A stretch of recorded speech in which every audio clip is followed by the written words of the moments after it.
അതിനെ വേർതിരിക്കുന്നത്. അതിൽ തന്നെ പലതരത്തിലുള്ളതുണ്ട്. ഇപ്പോ കുറച്ച് എക്സാമ്പിൾസ് ഇതിൽ കാണുന്നുണ്ട്. ഷോർട്ട് ചെയിൻ ഫാറ്റി ആസിഡ്സിന്റെ കുറച്ച് എക്സാമ്പിൾ ഇവിടെ കാണുന്നുണ്ട്, മീഡിയം ചെയിൻ്റെ, ലോങ് ചെയിൻ്റെ. ഈ പറയുന്ന എല്ലാം തന്നെ ഓരോ ഫാറ്റി ആസിഡ്സും ഓരോ കൊഴുപ്പുകളും നമ്മുടെ ശരീരത്തിൽ പലതരത്തിലാണ് ആക്ട് ചെയ്യുന്നത്. എന്ന് വെച്ചാൽ നമ്മുടെ ശരീരത്തിൽ പലതും ഒരു മരുന്നിന്റെ പോലെ, നല്ല ഒമേഗ 3 പോലെയുള്ളതൊക്കെ നമ്മുടെ ശരീരത്തിൽ നല്ലൊരു മരുന്നിന്റെ എഫക്റ്റ് കൊടുക്കുന്നുണ്ട്. നമ്മുടെ ശരീരത്തിൽ പല കാര്യങ്ങളും നടത്തിക്കൊണ്ട് പോകുന്നുണ്ട്. അതുകൊണ്ട് തന്നെ നമുക്ക് നല്ല ഹെൽത്ത് ഉണ്ടാവും, നല്ല ആരോഗ്യം ഉണ്ടാവും. അതുകൊണ്ടാണ് ഒരു മരുന്ന് എന്ന് പറയുന്നത്. നല്ല ആരോഗ്യം തരുന്ന പല ഫാറ്റുകളും ഉണ്ട്. അതേസമയം നമ്മുടെ ശരീരത്തിന് നശിപ്പിക്കുന്ന രീതിയിലും ഉള്ള പല കൊഴുപ്പുകളുണ്ട്, പല ഫാറ്റി ആസിഡ്സ് ഉണ്ട്. അപ്പോൾ അതിൽ ഏറ്റവും മെയിൻ ആയിട്ട് നമുക്ക് വളരെ കോമൺ ആയിട്ട് അറിയുന്നതും അതേപോലെ നമ്മുടെ ശരീരത്തിന് ആവശ്യമുള്ള ഒരു കാര്യമാണ് മുന്നേ പറഞ്ഞ പോലെ ഒമേഗ 3 എന്ന് പറഞ്ഞത്, അല്ലെ? അപ്പോ ഈ ഒമേഗ 3ന്റെ ഗുണം എന്താണ്, അല്ലെങ്കിൽ എന്താണ് അതിന്റെ ഒരു നമുക്ക് ഏറ്റവും ഒരു ആവശ്യകത എന്ന് പറയുന്നത്? നമ്മുടെ ശരീരത്തിൽ പലതരത്തിലുള്ള രോഗങ്ങൾ വരും, അല്ലെ? എത്രയോ രോഗങ്ങളുണ്ട്, എണ്ണാൻ പറ്റുന്ന അത്രയും അതിലും കൂടുതലും രോഗങ്ങളുണ്ട്, അല്ലെ? നിങ്ങൾക്കൊക്കെ ഒരു കുറച്ച് രോഗങ്ങൾ എനിക്കൊന്ന് പറഞ്ഞു തന്നെ, നിങ്ങൾക്ക് അറിയുന്ന രോഗങ്ങളൊന്ന് പറഞ്ഞു തന്നെ. തൈറോയിഡ് ഉണ്ട്, പിന്നെ തൈറോയിഡൈറ്റിസ്, പിന്നെ വേറെ രോഗങ്ങൾ പറഞ്ഞു തന്നോ?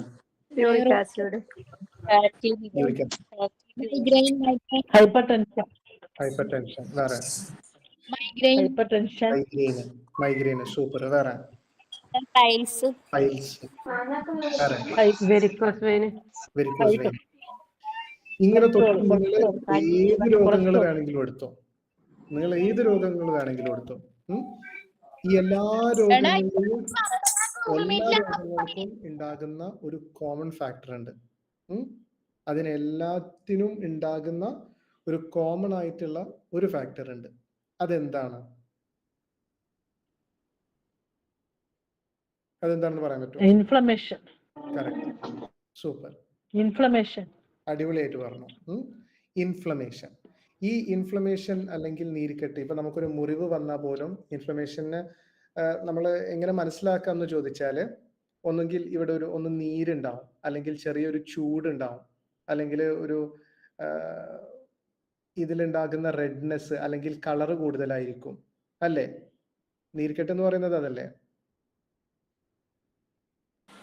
അതെ അതെ. അപ്പോ എനിക്ക് അതിലും നല്ലൊരു മലയാളത്തിൽ ഒരു വാക്ക് കിട്ടുന്നില്ല, അതുകൊണ്ടാണ്. കാരണം നമ്മൾ സാധാ പറയുന്ന നീർക്കെട്ട് എന്നുള്ളതിന് എഡിമ എന്ന് പറയും. നമുക്ക് ഇംഗ്ലീഷിൽ പറയണമെങ്കിൽ ഒന്നുകൂടി ചേർച്ചയുള്ള ഒരു വാക്ക് അതിന് എഡിമയാണ്. പക്ഷെ എഡിമ എന്ന് പറയുന്നതും ഇൻഫ്ലമേഷൻ എന്ന് പറയുന്നതും രണ്ടാണ്. അപ്പൊ ഇൻഫ്ലമേഷനുള്ള നല്ലൊരു മലയാള വാക്ക് എനിക്ക് അറിയില്ല, പക്ഷെ നീർക്കെട്ട് എന്ന് പറയാം നമുക്ക്. അപ്പോ ഈ നീർക്കെട്ട് നീർക്കെട്ടാണ് ശരിക്കും എല്ലാ രോഗങ്ങളും ഒരു പ്രൈമറി സ്റ്റെപ്പ് എന്ന് പറയുന്നത്. അതിന് മുന്നേ കാരണമാകുന്ന എന്തോ ആവാം. ഇപ്പൊ PCOD എടുത്ത് നോക്കുക. ആ ഒരു അണ്ടാശയത്തിന് വരുന്ന ആ ഒരു ഇൻഫ്ലമേഷൻ ഒന്നുകിൽ ഇൻസുലിൻ റെസിസ്റ്റൻസ് കാരണം കൊണ്ട് വന്ന ഇൻഫ്ലമേഷൻ ആവാം, അല്ലെങ്കിൽ വൈറൽ ഇൻഫെക്ഷൻ കൊണ്ട് വന്ന ഇൻഫ്ലമേഷൻ ആവാം. അങ്ങനെ ആ ഇൻഫ്ലമേഷൻ വന്നതിന് ശേഷമാണ് അവിടെ ഹോർമോണൽ ഉണ്ടാകുന്നതും ഡാമേജുകൾ ഉണ്ടാകുന്നതും സിസ്റ്റ് ഉണ്ടാകുന്നതും അല്ലെങ്കിൽ ഫോളിക്കിൾസ് ഉണ്ടാകുന്നതും ഈ പറയുന്ന എല്ലാ ബുദ്ധിമുട്ടുകളും ഉണ്ടാകുന്നതും. ഇനി ക്യാൻസർ എടുത്ത് നോക്കുകയാണെങ്കിലും ഇത് തന്നെയാണ് അവസ്ഥ. നിങ്ങൾ ഹാർട്ട് ബ്ലോക്ക് എടുത്ത് നോക്കുകയാണെങ്കിലും ഇത് തന്നെയാണ് അവസ്ഥ. വെരിക്കോസ് വെയിൻ പറഞ്ഞു ആരോ, വെരിക്കോസ് വെയിനും ഇത് തന്നെയാണ്. കോവിഡ് വന്നപ്പോഴും ഇൻഫ്ലമേഷൻ അല്ലേ സാർ? കോവിഡ് വന്നപ്പോഴും അത്രേ ഉള്ളൂ. ഇപ്പോ ആ ഇൻഫ്ലമേഷൻ ഒരു ബാക്ടീരിയൽ ഇൻഫെക്ഷൻ ഉള്ളിലേക്ക് വരുന്നത് കൊണ്ടും ആവാം. എങ്ങനെ വേണമെങ്കിലും നോക്കിയാലും ഒരു കാരണം വന്ന് ഇൻഫ്ലമേഷൻ വന്നു കഴിഞ്ഞാലാണ് പിന്നീട് അതിൽ നിന്നുള്ള മറ്റ് ബുദ്ധിമുട്ടുകൾ നമുക്ക് കാണാൻ പറ്റുന്നത് ശരീരത്തിൽ. അപ്പോൾ എല്ലാ രോഗത്തിനും കോമൺ ആയിട്ടുള്ള ഒരു കാര്യമാണിത്. അപ്പോൾ ഈ ഇൻഫ്ലമേഷനെ ഇല്ലാതാക്കുന്ന ഒരു സൂപ്പർ മോളിക്യൂളാണ് എന്ത്? ഒമേഗ 3. അതുകൊണ്ടാണ് ഏത് രോഗമുള്ളവരും എടുക്കാൻ പറ്റുന്ന ഒരു കാര്യമാണ്. അപ്പോ ഇവിടെ നമുക്ക് പ്രത്യേകം ഇതുപോലെയുള്ള മെറ്റബോളിക് ഡിസീസുകൾക്ക് അല്ലെങ്കിൽ അമിതവണ്ണത്തിനൊക്കെ എന്തുകൊണ്ടാണ് ഒമേഗ 3 പറയുന്നത്? കാരണം നമ്മുടെ ഈ കാലഘട്ടത്തിൽ ഒരു ലൈഫ് സ്റ്റൈൽ അങ്ങനെ ആയിപ്പോയി. നമുക്ക് ഇപ്പോ ഇൻഫ്ലമേഷൻസ് ഇല്ലാതാക്കുന്ന പോലെ തന്നെ ഇൻഫ്ലമേഷൻസ് ഉണ്ടാക്കുന്ന ഒരു മോളിക്യൂൾ ഉണ്ട്. അതെന്താണ്? ഏതാണെന്ന് അറിയോ? ഒമേഗ 6 ആണ്.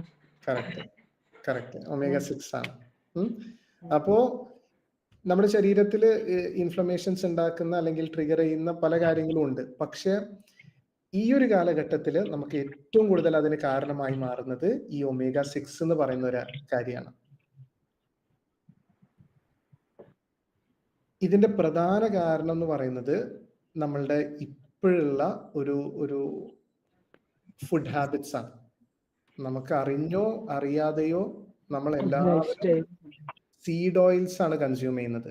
സീഡ് ഇപ്പോ വിത്തിൽ ഉണ്ടാകുന്ന എണ്ണ ഉണ്ടല്ലോ, സീഡ് ഓയിൽസിലാണ് ഏറ്റവും കൂടുതൽ എന്തുള്ളത്? ഈ ഒമേഗ 6 ഉള്ള ഫാറ്റ് ഉള്ളത്. എല്ലാ വിത്തിലും. ഇപ്പോ ഒരു അരിമണിയിൽ പോലും എന്തുണ്ട്? കുറച്ച് എണ്ണ ഉണ്ടാവും. അല്ലെങ്കിൽ ഒരു ഗോതമ്പിന്റെ പിന്നെ ഇതില് അല്ലെങ്കിൽ ചോളം എടുത്ത് നോക്കിയാൽ പോലും ചെറിയ അംശം എണ്ണ ഉണ്ടാവും അതില്. ഇങ്ങനെ സീഡിൽ നിന്നും കിട്ടുന്ന ഓയില് പൊതുവെ പിന്നെ എന്താണ്? ഒമേഗ 6 ഹൈ ആണ്. അത് റിഫൈനിങ് പ്രോസസ്സും കൂടെ കഴിയുന്ന സമയത്ത് ഭയങ്കര ഹൈ ആയിട്ടാണ് നമുക്കത് വരുന്നത്. അപ്പോ നമ്മളിപ്പോ കഴിക്കുന്ന എല്ലാ ഭക്ഷണത്തിലും, അതേപോലെ നമ്മളിപ്പോ ഇറച്ചി വാങ്ങുകയാണെങ്കിൽ കൂടെ, മാംസം വാങ്ങുകയാണെങ്കിൽ കൂടെ, ഇപ്പോ നമുക്ക് കൂടുതലും ബീഫിനാണെങ്കിലും പോർക്കിനാണെങ്കിലും ഒക്കെ നമുക്ക് കൂടുതലും കിട്ടുന്നത് എന്താണ് നമ്മൾ ഭക്ഷണമായിട്ട് കൊടുക്കുന്നത്? എന്താണ്? തവിടാണ് അല്ലെ? കേൾക്കുന്നുണ്ടോ? അതിന്റെ പുല്ല് തിന്നു കഴിഞ്ഞാൽ മാത്രമാണ് ഇവർക്ക് എന്തുണ്ടാവുള്ളൂ? ശരീരത്തിൽ നല്ല ഒരു ഒമേഗ 3 റേഷ്യോ ഉണ്ടാവുള്ളൂ. സീഡ് കൊടുക്കും തോറും, ചോളം കൊടുക്കും തോറും ഇവരുടെ ശരീരത്തിൽ എന്താണ് ഉണ്ടാകുന്നത്? ഒമേഗ 6 ആണ് കൂടുതലും ഉണ്ടാകുന്നത്. അപ്പോ അത് കാരണം കൊണ്ട് തന്നെ ഇപ്പോ ഒമേഗ 6 എന്ന് പറയുന്നത് ഒരു വില്ലനല്ല, ശരിക്കും നമ്മുടെ ശരീരത്തിൽ ആവശ്യമുള്ള ഒരു കാര്യമാണ്. എന്തുകൊണ്ടാണെന്ന് ചോദിച്ചു കഴിഞ്ഞാൽ, നമ്മുടെ ശരീരത്തിൽ ഒരു ഈ പറഞ്ഞ പോലെ കോവിഡ്, അതിന്റെ ആ ഒരു വൈറസ് നമ്മുടെ ശരീരത്തിലോട്ട് വന്നു കഴിഞ്ഞാൽ, കൊറോണ വൈറസ് ഉള്ളിലോട്ട് വന്നു കഴിഞ്ഞാൽ, അല്ലെങ്കിൽ ഒരു മുറിവ് സംഭവിച്ചെന്ന് വിചാരിക്കാം. അങ്ങനെ ഒരു മുറിവ് സംഭവിച്ചാൽ നമ്മുടെ ശരീരത്തിന് ഇവിടെ ഒരു പ്രശ്നമുണ്ട്, അതിനെ പരിഹരിക്കണം എന്ന് അറിയിച്ചു കൊടുക്കുന്നത് ആരാണ്?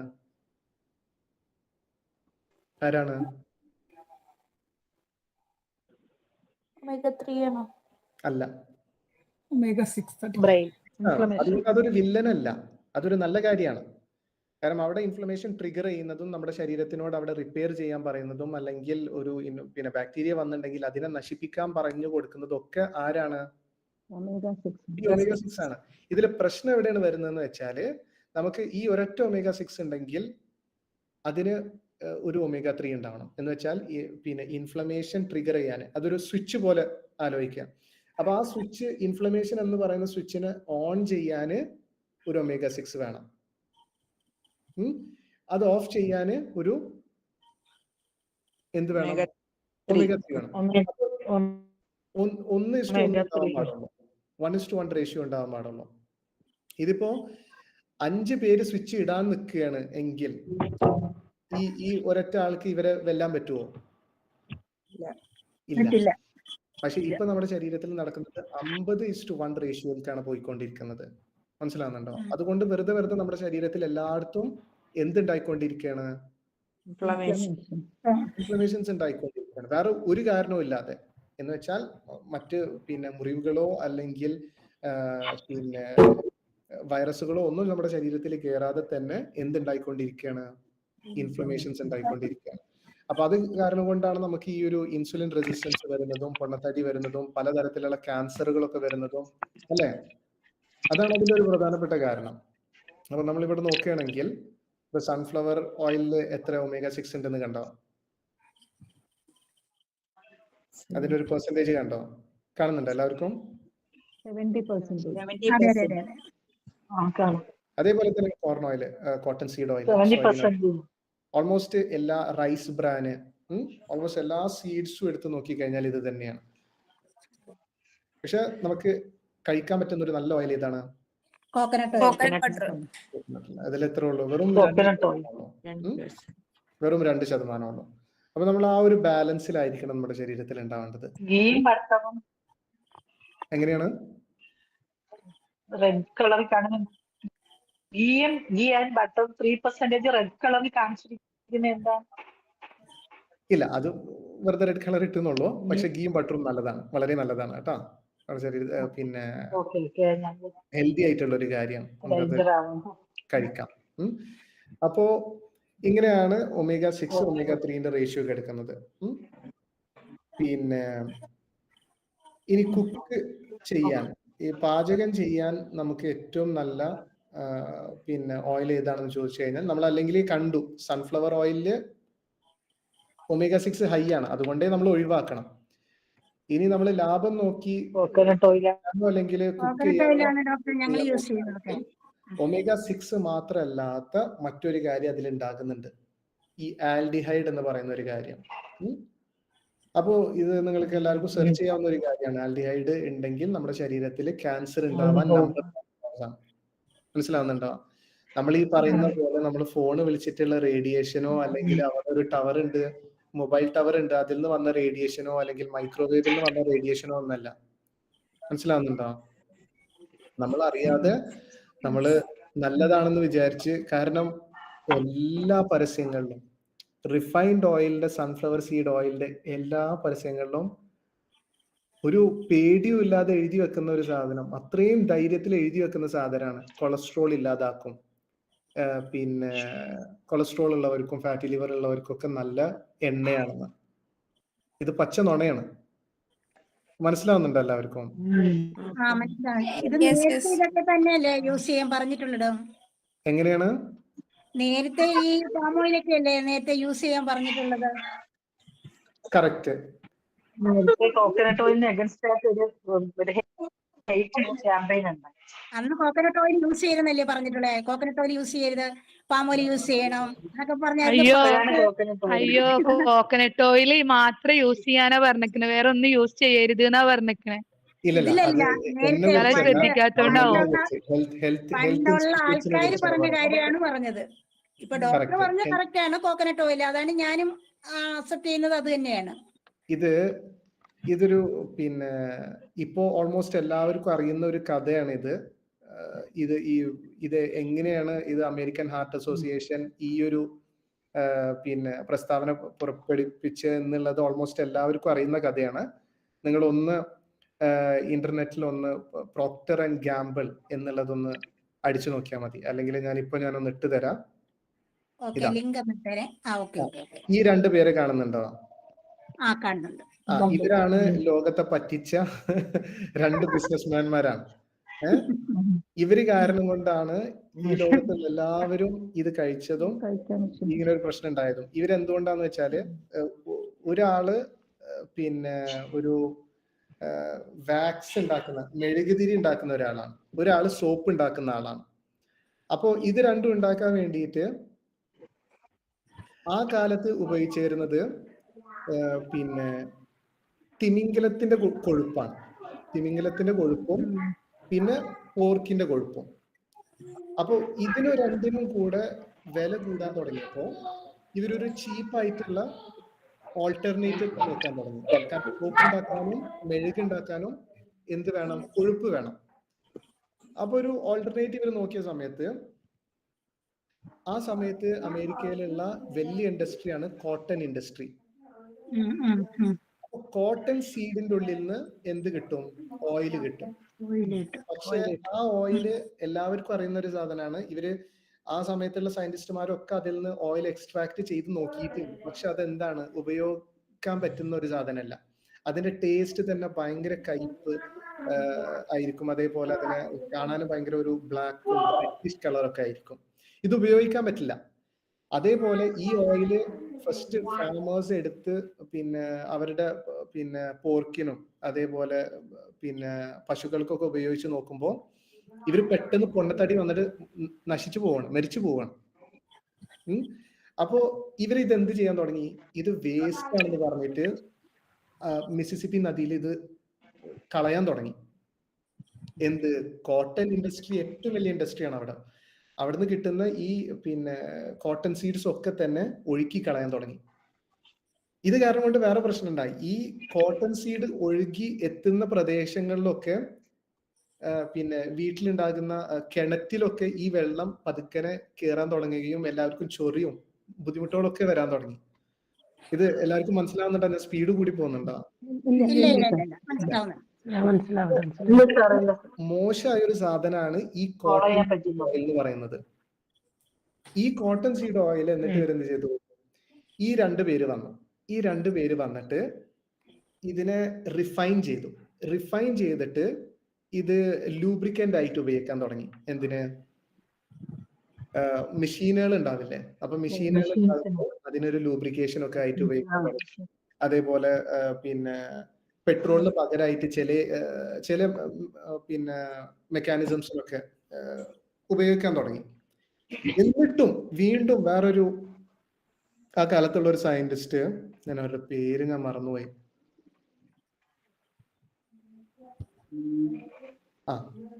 കെമിസ്റ്റ്, അയാളുടെ പേര് മറന്നുപോയി. ഇങ്ങനെ ഇത് എന്ത് ചെയ്ത് ഇതിനെ പതുക്കെ ഇതിന്റെ കളർ മാറ്റാൻ, ഇതിൽ ബ്ലീച്ച് ഇട്ടിട്ട് ഇതിന്റെ കളർ മാറ്റാൻ ഒരു പഠിച്ചു. ഇത് എഡ്വിൻ കൈസർ എന്ന് പറഞ്ഞിട്ട്. ഇല്ല, എഡ്വിൻ കൈസർ അതിനെ എന്താക്കാനാണ് പിന്നെ പഠിച്ചത്? ഇതിനൊരു കട്ടിയാക്കാൻ പഠിച്ചു, ട്രാൻസ്ഫാറ്റ് ആക്കാൻ പഠിച്ചു. അപ്പൊ ഈ രണ്ടുപേര് എന്നിട്ട് ഇത് എടുത്തിട്ട് ഫസ്റ്റ് ഇവര് പിന്നെ മെഴുകുതിരിയും സോപ്പാണ് ഉണ്ടാക്കിയതെങ്കിലും ഇവരിത് പിന്നെ ഭയങ്കരമായിട്ട് മാർക്കറ്റ് ചെയ്യാൻ തുടങ്ങി. നല്ല കുക്കിംഗ് ഓയിൽ ആണെന്ന് പറഞ്ഞിട്ട്. കാരണം ഇതിനെ ബ്ലീച്ച് ഇട്ടിട്ട് ഇതിന്റെ കളറൊക്കെ മാറി, നല്ല കളറായി, ടേസ്റ്റ് ഒക്കെ മാറി, തീരെ ടേസ്റ്റ് ഇല്ലാത്ത ഒരു എണ്ണയായി മാറി. എന്നിട്ട് ഇവരിത് ഭയങ്കരമായിട്ട് എന്ത് ചെയ്തു? മാർക്കറ്റ് ചെയ്തു. വളരെ നല്ല കാര്യമാണെന്ന് പറഞ്ഞിട്ട് ഇതിന് ഒരു പ്രത്യേക പേരിട്ട്, ഇതിന്റെ പേര്, ഈ എണ്ണയുടെ പേര് ഇവര് ക്രിസ്കോ എന്നാക്കി. ക്രിസ്കോ എന്നുള്ള ഒരു പേരാക്കി. എന്നിട്ട് ഇവര് എന്ത് ചെയ്തു? അമേരിക്കയിലുള്ള വീട്ടമ്മമാരെ പിന്നെ ടാർഗറ്റ് ചെയ്തിട്ട് നല്ലൊരു കുക്ക് ബുക്ക് ഉണ്ടാക്കി. ഈ ക്രിസ്കോ ഉപയോഗിച്ച് ഉണ്ടാക്കാൻ പറ്റുന്ന നല്ല നല്ല റെസിപ്പീസ് എന്ന് പറഞ്ഞിട്ട് ഒരു കുക്ക് ബുക്ക് ഉണ്ടാക്കി ഭയങ്കരമായിട്ട് മാർക്കറ്റ് ചെയ്തു. അങ്ങനെ മാർക്കറ്റ് ചെയ്തിട്ട് മറ്റൊരാളുണ്ടായിരുന്നു, ഒരു സൈക്കോളജിസ്റ്റ്. ഈ സൈക്കോളജിസ്റ്റ് ഒരു പഠനം നടത്തി. എല്ലാവർക്കും ആ സമയത്ത് ഹാർട്ട് അറ്റാക്ക് ഉണ്ടാവുന്നത് എന്തുകൊണ്ടാണെന്നുള്ളത് പഠനം നടത്തിയിട്ട് ഇങ്ങേര് പഠനത്തിൽ നിന്നും വന്ന റിസൾട്ട് അല്ല ഇങ്ങേര് എഴുതിയത്. ഇങ്ങേരുടെ സ്വയം ഇഷ്ടപ്രകാരം ഒരു റിസൾട്ട് എഴുതിയിട്ട് എന്ത് ചെയ്തു? ആ സമയത്ത് അമേരിക്കൻ പ്രസിഡന്റിന് ഒരു ഹാർട്ട് അറ്റാക്ക് വന്നു. ആ ഹാർട്ട് അറ്റാക്ക് വന്ന സമയത്ത് ഇങ്ങേര് കാണാൻ പോയിട്ടുണ്ടായിരുന്നു. കാണാൻ പോയ സമയത്ത് അമേരിക്കൻ ഹാർട്ട് അസോസിയേഷന്റെ പിന്നെ ഹാർട്ട് അസോസിയേഷന്റെ തലവനും അവിടെ വന്നിട്ടുണ്ടായിരുന്നു. അപ്പൊ അങ്ങേരുടെ അടുത്ത് ഇത്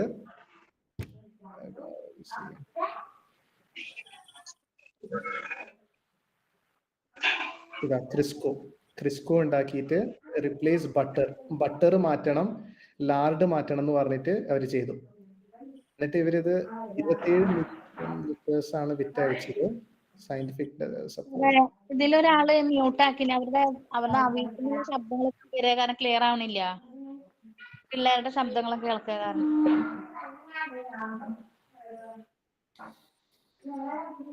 ഓക്കെ. അപ്പൊ ആൻസൽ കീസ് എന്ന് പറയുന്ന ഇവിടെ കാണുന്നുണ്ട് എല്ലാവർക്കും സംസാരിക്കുന്നത്. ആൻസൽ കീസ് എന്ന് പറയുന്ന ഒരാള് ഈ പിന്നെ അമേരിക്കൻ പ്രസിഡന്റിന് ഹാർട്ട് അറ്റാക്ക് വന്ന സമയത്ത് അവരുടെ വീട്ടിൽ പോയ സമയത്ത് അമേരിക്കൻ ഹാർട്ട് അസോസിയേഷൻ ഉണ്ടാക്കിയ ഈ ഡോക്ടർ പോൾ ഡഡ്ലി വൈറ്റ് ഇയാളെ കണ്ടിട്ട് ഇയാൾക്ക് ഈ പഠനം കൊടുത്തിട്ട് പറഞ്ഞു ഇതാണ് കണ്ടുപിടുത്തം എന്നൊക്കെ. പക്ഷെ അത് എന്തല്ല, അത് ഫാബ്രിക്കേറ്റഡ് ആണ്. കറക്റ്റ് അല്ല. ആ കണ്ടുപിടുത്തങ്ങൾ വന്നതിനനുസരിച്ചല്ല ഇയാൾ റിസൾട്ട് എഴുതിയിട്ടുള്ളത്. ഇയാൾ ആകെ പറഞ്ഞത് എന്താണ്, സാച്ചുറേറ്റഡ് ഫാറ്റ് നല്ലതല്ല, ഇത് ഹാർട്ട് അറ്റാക്ക് ഉണ്ടാക്കും എന്നുള്ളത്. അത് കറക്റ്റ് ആയിട്ടുള്ള പഠനമല്ല. അപ്പൊ ഈ ഡഡ്ലി വൈറ്റിന് മറ്റൊരു കാര്യം കൂടെ ചെയ്ത്, ആര്, നമ്മുടെ ഈ ഫസ്റ്റ് കാണിച്ച 2 പേരുണ്ടല്ലോ, ഒരു മിനിറ്റ്, ഇതാ ഈ 2 പേര്, ഈ 2 പേര് $20 മില്യൺ കൊടുത്തു. ഇത് ഇപ്പൊ ഒരു ഓപ്പൺ സീക്രട്ട് പോലെയാണ്. നിങ്ങൾ എവിടെ പോയി തിരഞ്ഞാലും നിങ്ങൾക്ക് കിട്ടുന്ന കഥയാണിത്. കഥയല്ല, നടന്ന കാര്യമാണ്. അപ്പോൾ $20 മില്യൺ ഇവർ കൊടുത്തിട്ട് ഇവർ പതുക്കനെ ഇവരുടെ ഇഷ്ടങ്ങളുള്ള പിന്നെ സ്റ്റഡീസും കാര്യങ്ങളൊക്കെ അവരെ കൊണ്ട് പറയിപ്പിച്ചു. മനസ്സിലാവുന്നുണ്ടോ? ഇത് നിങ്ങൾക്ക് സ്വയം വേണമെങ്കിലും നിങ്ങൾക്ക് റിസർച്ച് ചെയ്യാവുന്ന ഒരു കാര്യമാണ്. അങ്ങനെയാണ് ഈ അമേരിക്കൻ ഹാർട്ട് അസോസിയേഷൻ ഈ പ്രസ്താവന പുറപ്പെടുവിക്കുന്നത്. എന്ത്, ഈ സാച്ചുറേറ്റഡ് ഫാറ്റ് കാരണം കൊണ്ടാണ്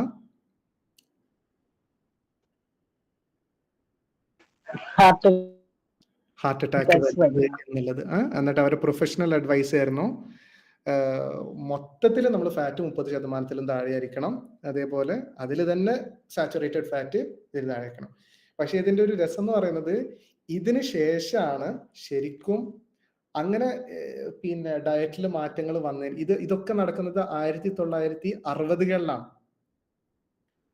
എന്നിട്ട് ആ സമയം തൊട്ടാണ്, ഒരൊറ്റ മിനിറ്റ്, ശരിക്കും ഈ പറയുന്ന രോഗങ്ങളൊക്കെ ശരിക്കും കൂടുതലായി വരുന്നത്. ഈ ഡയബറ്റീസ്, അതേപോലെ pre diabetes, hyper tension, heart block, fatty liver ഒക്കെ ആ സമയം തൊട്ടാണ് കൂടുന്നത്. സീഡ് ഓയിൽസ് ഇതാ 1960ലാണ് ആ പ്രസ്ഥാനം വരുന്നത്. അതിനുശേഷം ലോകം തന്നെ അത് ഏറ്റെടുത്തു. കാരണം അമേരിക്ക പറഞ്ഞു കഴിഞ്ഞാൽ പിന്നെ എല്ലാവരും ഏറ്റെടുക്കണം. അങ്ങനെ ഏറ്റെടുത്തതിന് ശേഷം സീഡ് ഓയിൽസ് കൂടി, അങ്ങനെയാണ് ഈ സാധനം കൂടുന്നത്. പക്ഷെ ആ സമയത്ത് സാച്ചുറേറ്റഡ് ഫാറ്റ് മുന്നേ കഴിച്ചതും ഇപ്പൊ കഴിക്കുന്നതും ഒരേ അളവിലാണ്. കാണുന്നുണ്ട് എല്ലാവർക്കും? കാണുന്നുണ്ട്. അപ്പൊ അങ്ങനെയാണ് പറഞ്ഞത്. അപ്പൊ അതുകൊണ്ടാണ് നിങ്ങൾ ഇപ്പൊ അന്ന് പറഞ്ഞ ആ ഒരു നുണയാണ് ഇപ്പോഴും എല്ലാവരുടെയും മനസ്സിൽ ഇപ്പോഴും കയറി കിടക്കുന്നത്. അതിനുശേഷം എത്രയോ റിസർച്ചുകൾ വന്നിട്ടുണ്ട്, എത്രയോ പിന്നെ തെളിയിച്ചു കഴിഞ്ഞിട്ടുണ്ട്. ആ ആൻസൽ കീസ് എന്ന് പറഞ്ഞ ആള് ചെയ്ത ആളുടെ റിസർച്ചിൽ തന്നെ പിന്നെ തെളിവുണ്ട് ഈ പറഞ്ഞിട്ടുള്ളത് റോങ് ആണ് എന്നുള്ളത്. സാച്ചുറേറ്റഡ് ഫാറ്റ് കഴിക്കുന്നതുകൊണ്ട് ഇത്രയും വലിയ പ്രശ്നങ്ങളില്ല. സാച്ചുറേറ്റഡ് ഫാറ്റ് കഴിക്കുന്നതോടൊപ്പം മറ്റ് പല കാര്യങ്ങളും ചെയ്യുന്നതുകൊണ്ടാണ് ഇത് വന്നിട്ടുള്ളത്. അല്ലാണ്ട് സാച്ചുറേറ്റഡ് ഫാറ്റ് അല്ല ഇതിന് പിന്നെ വില്ലൻ എന്ന് പറയുന്ന കാര്യങ്ങൾ. അപ്പൊ അങ്ങനെ പലതരത്തിലുള്ള പിന്നെ കാര്യങ്ങളുണ്ട്. അതുകൊണ്ടാണ് ഇപ്പോഴും എല്ലാവർക്കും പേടിയാണ്. മുട്ടയുടെ മഞ്ഞക്കരു കഴിക്കുന്നതോ അല്ലെങ്കിൽ വെളിച്ചെണ്ണ കഴിക്കുന്നതോ ഒക്കെ ഇപ്പോഴും പേടിയാണ്. മനസ്സിലാവുന്നുണ്ടോ? അപ്പൊ അത് വേറെ കഥ. അത് പക്ഷെ ഞാൻ പറഞ്ഞു കഴിഞ്ഞാല് ഈ കോൺസ്പിറസി തിയറി ആയിട്ട് നടക്കുന്ന ഒരാളാണെന്ന് പറഞ്ഞിട്ട് നടക്കും. അതുകൊണ്ട് ഞാൻ അതിനെ വിട്ടു. അപ്പൊ നമുക്ക് നിങ്ങൾക്ക് ചെയ്യാൻ പറ്റുന്ന നല്ല കാര്യങ്ങൾ നിങ്ങൾക്ക് പറഞ്ഞു തരാം എന്നുള്ളതല്ലാതെ മറ്റുള്ളവരെ കുറ്റം പറഞ്ഞ് നടന്നു കഴിഞ്ഞാൽ പിന്നെ കുറ്റം പറഞ്ഞ് നടക്കുന്ന ആളാണെന്ന് എനിക്കൊരു പേര് വരും. അപ്പൊ നിങ്ങൾ ചോദിച്ചത് കൊണ്ട് നിങ്ങൾക്ക് ഇനി റിസർച്ച്, നിങ്ങൾക്ക് അതിനെ കുറിച്ച് റിസർച്ച്. അറിവുള്ളവരല്ലല്ലോ, എങ്ങനെയാണ്? എല്ലാരും അറിവുള്ളവരല്ലല്ലോ. അറിവ് കിട്ടിയവരെ അറിവില്ലാത്തവർക്ക് ഇതൊക്കെ ഇങ്ങനെയൊക്കെയുള്ള കാര്യങ്ങൾ പറഞ്ഞു കൊടുക്കുന്നത് നല്ലതല്ലേ? അറിവ് പറഞ്ഞു കൊടുത്തതിന്റെ ഒരു തിരിച്ചടിയാണ് എനിക്കിപ്പോ കിട്ടിയത്. ഞാനിപ്പോ അടുത്ത് ഒരു പോർക്കിനേക്കാൾ പിന്നെ ബീഫിലും മട്ടനിലും ഉള്ളതിനേക്കാൾ കൂടുതൽ ഒമേഗ-6 പോർക്കിലുണ്ട് എന്ന് പറഞ്ഞു. അപ്പോ പിന്നെ എല്ലാവരും ഞാന്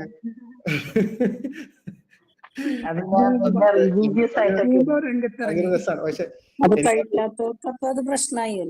എനിക്കത് വിഷമേ ഇല്ല. എനിക്കറിയാം. കാരണം ഞാൻ എത്രയോ പേരോട് ഞാൻ സംസാരിക്കുന്നതാണ്. അപ്പോ ആൾക്കാർ എങ്ങനെയാണ് റിയാക്ട് ചെയ്യുന്നത്, അല്ലെങ്കിൽ ഒരു വിഷയത്തെ കുറിച്ച് അറിയില്ലെങ്കിൽ എന്താണ് അവരുടെ റിയാക്ഷൻ എന്നുള്ളതൊക്കെ എനിക്ക് അറിയുന്നതാണ്.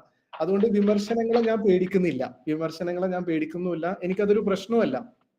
ഇപ്പൊ മാഡം പറഞ്ഞ പോലെ, മാഡം പറഞ്ഞിട്ടുണ്ടായിരുന്നു പക്ഷെ പിന്നെ കോക്കനട്ട് ഓയിൽ കഴിക്കാൻ പാടില്ല എന്നാണല്ലോ പറഞ്ഞത്. പക്ഷെ ആ പറഞ്ഞത് ആരാണ്? അമേരിക്കൻ ഹാർട്ട് അസോസിയേഷൻ ആണ്, അല്ലേ? പക്ഷെ സാറേ, ഇത് അമേരിക്കയില് ശരിക്കും പറഞ്ഞു കഴിഞ്ഞാല് അങ്ങനെ ശരിക്കും എല്ലാം നന്നായി ചെയ്ത് ഇത് ചെയ്യുന്നവരല്ലേ. അവിടെ ഇത് പറ്റുമോ? നമ്മുടെ ഇന്ത്യയിലാണെങ്കിൽ അങ്ങനെ ചെയ്തോണ്ട് പ്രശ്നമാണെന്ന് പറയാം. പക്ഷെ ഇല്ല. ശരിക്കും അമേരിക്കൻസ് ഇത് കേട്ടപ്പോ സത്യം പറഞ്ഞ അത്ഭുതം തോന്നുന്നു. അമേരിക്കൻസ് ആണ് ഏറ്റവും ടോപ്പ് സയന്റിസ്റ്റുമാര്, ഏറ്റവും ടോപ്പ് സയന്റിസ്റ്റുമാരുള്ളതും ഏറ്റവും ടോപ്പ് ഹെൽത്ത് കെയർ ഉള്ളതും അവരുടെ കയ്യിൽ തന്നെയാണ്. പക്ഷെ ഈ പബ്ലിക്കിന് കൊടുക്കുന്ന സമയത്ത് ബിസിനസ് ആണ് വലുത്. ഏറ്റവും പണമുള്ളവർക്ക് ഏറ്റവും നല്ല അറിവുകളും ഏറ്റവും അഡ്വാൻസ്ഡ് ആയിട്ടുള്ള ട്രീറ്റ്മെന്റ്സും കാര്യങ്ങളൊക്കെ ഉണ്ടാവും. പക്ഷെ സാധാ ജനങ്ങളുടെ കയ്യിൽ എന്ത് ഉണ്ടാവുള്ളൂ? വെറും ബിസിനസ് കിട്ടാൻ വേണ്ടിയിട്ടുള്ള മരുന്നുകളും കാര്യങ്ങളും ഉണ്ടാവുള്ളൂ. മനസ്സിലാവുന്നുണ്ടോ? എന്നിട്ട് സർ അവര് അവര് നല്ല ഓയിലായ ഒലിവ് ഓയിലല്ലേ ഉപയോഗിക്കുക എല്ലാ ഫുഡിലും. ഇറ്റാലിയൻസ് ആണ് ഒലീവ് ഓയിൽ യൂസ് ചെയ്യുന്നത്. നിങ്ങൾ ഇറ്റാലിയൻസിനെ എടുത്ത് നോക്കിയാൽ മതി. ഇറ്റാലിയൻസ് ഇപ്പോൾ എപ്പോഴും പിസ്സ കഴിക്കുന്നുണ്ട്. പിസ്സ എന്ന് പറയുന്നത് അവർക്ക് ഒരു നാഷണൽ ഫുഡാണ് അല്ലെ? പക്ഷെ അവർക്ക് ഈ വക കുഴപ്പങ്ങളൊന്നുമില്ല. പക്ഷെ ഒലിവ് ഓയിൽ ചൂടായി ഉപയോഗിച്ച അതിന് ക്വാളിറ്റി പോകുന്നല്ലേ പറയുന്നത് ഡോക്ടർ? ചൂടായി കഴിച്ചാൽ ക്വാളിറ്റി പോവും. പക്ഷെ ഇവരത് ഉണ്ടാക്കുന്ന സമയത്ത് കുറച്ച് ഒഴിക്കുള്ളൂ. ഉണ്ടാക്കിയതിന് ശേഷം സെപ്പറേറ്റ് ഒഴിക്കുകയാണ് ചെയ്യുന്നത്. ഉണ്ടാക്കുന്ന സമയത്ത് കുറച്ച് ഒഴിക്കുന്നുള്ളൂ. അതിനുശേഷം നന്നായിട്ട് അവര് പിന്നെ ചേർത്ത് എടുക്കുന്നുണ്ട്. കറക്റ്റ്. ഗ്രീസിലുള്ളവരാണെങ്കിലും തുർക്കിയിലുള്ളവരാണെങ്കിലും ഇറ്റാലിയൻസ് ആണെങ്കിലും ഒക്കെ വളരെ ഹെൽത്തി ആയിട്ടുള്ള രീതിയിലാണ് കഴിക്കുന്നത്. നല്ലോണം ഫാറ്റ് ഉണ്ടാവും. അവര് പിന്നെ ഡയറ്റിൽ തന്നെ നല്ലോണം ഫാറ്റ് ഉണ്ടാവും. ഇപ്പൊ നമ്മുടെ അവരുടെ ക്ലൈമറ്റിക് കണ്ടീഷൻ അവർക്ക് അത്രയും ഫാറ്റ് വേണം. വളരെ കോൾഡ് ആയിട്ടുള്ള ഒരു ക്ലൈമറ്റിക് കണ്ടീഷൻ. അതൊരു തെറ്റിദ്ധാരണയാണ്. അതൊരു പോയിന്റ് ആണ്, പക്ഷെ ഒരു തെറ്റിദ്ധാരണ കൂടെയാണ്. അവരുടെ ക്ലൈമറ്റിന് അത്രയും പ്രോട്ടീൻസും ഫാറ്റും ആവശ്യമാണെങ്കിലും നമ്മുടെ ഈ കാലാവസ്ഥക്കും നമ്മൾ ഈ കഴിക്കുന്ന രീതിയിൽ കഴിച്ചു കഴിഞ്ഞാൽ ഒരിക്കലും നമ്മുടെ ശരീരത്തിന് കേടുണ്ടാവില്ല. നമ്മൾ അത് പറഞ്ഞിട്ട് നമ്മൾ അതിൽ നിന്നും ഒതുങ്ങി പോകാൻ പാടില്ല. അത് നമ്മളോട് തന്നെ ചെയ്യുന്ന ദ്രോഹമാണ്. നമ്മുടെ ശരീരത്തിന് തന്നെ രോഗങ്ങളെ വിളിച്ചു വരുത്തുകയാണ് നമ്മള്.